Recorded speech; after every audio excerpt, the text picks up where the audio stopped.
in questions 3 and 4, the directions are on the previous page. The directions tell us, graph each vertical dilation of f of x equals x squared and tell whether the transformation is a vertical stretch or a vertical compression, and if the graph includes a reflection. Okay? So let's look at questions 3 and 4. Well, how do you use your foldable that we created? If I look at this problem, I notice that from the parent function, there's something in front. Do you see that? Well, if I use my foldable, there's 2 locations here in the front that we should be focusing. Put your fingers on the 2 boxes that this problem focuses on. You should have this one because you have a negative, and if you have a negative in front, what does it do? It reflects across the x-axis. So in this problem, we can write that. There's a negative, reflect over x-axis, over the x-axis. Okay? The second location on our foldable that we'll be using, well, it's in front of the x squared. That's here. And this is what we were learning before we left on break. And this is really section 4.3. If the value in front is greater than 1, then it's a vertical stretch.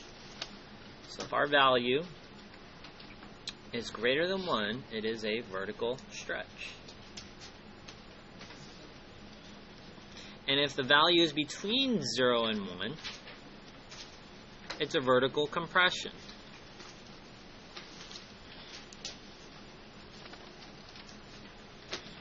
So,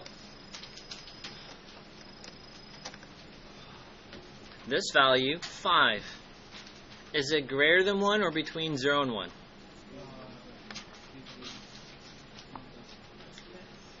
Well, it should really be the absolute value.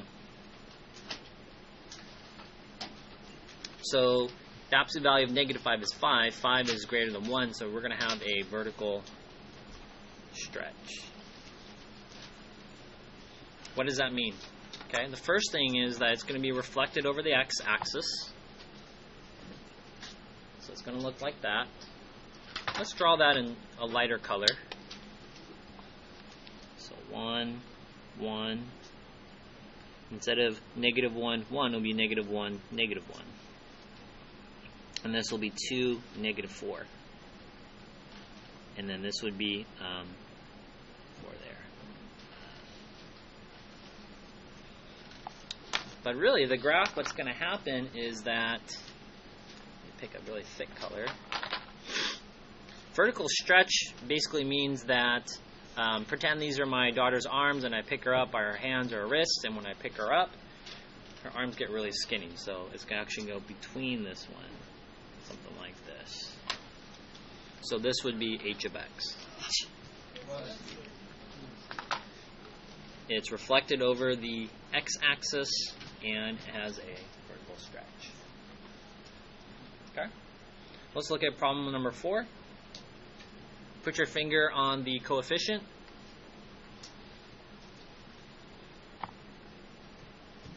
Tell your partner, is it going to be a vertical stretch or a vertical compression, and why?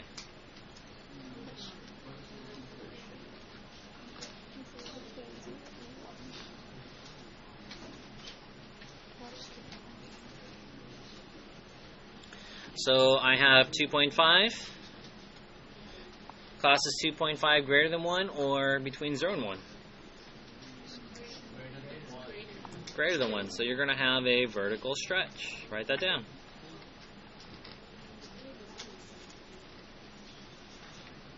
Partner B, tell partner A, is that going to be inside our parent function or outside?